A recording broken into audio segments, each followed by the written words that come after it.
পোস্টারে বিসমিল্লাহির রহমানির রহিম লেখা, এই বিষয়টা ওই সময় অনুচিত।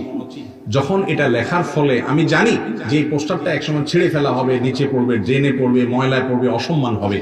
কারণ বিসমিল্লাহির রহমানির রহিম এটা আল্লাহ কোরআনে কারীমের আয়াত, ইন্নাহু মিন সুলাইমান ওয়া ইন্নাহু বিসমিল্লাহির রহমানির রহিম, সূরা নামলের আয়াত এটা, বিসমিল্লাহির রহমানির রহিম।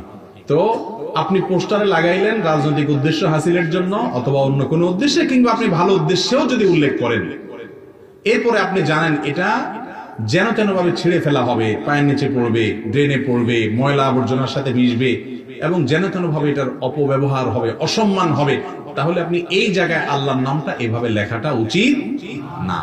বলে তাহলে আল্লাহর নাম ছাড়া না সবকিছু অপূর্ণাঙ্গ, তাহলে কি করব? তাহলে আপনি লেখার শুরুতে, টাইপ করার শুরুতে বিসমিল্লাহ হবে, পোস্টার লাগানোর শুরুতে বিসমিল্লাহ হবে, সব কিছুতে মুখে বিসমিল্লাহ পড়বেন, সব জায়গায় লিখতে হবে।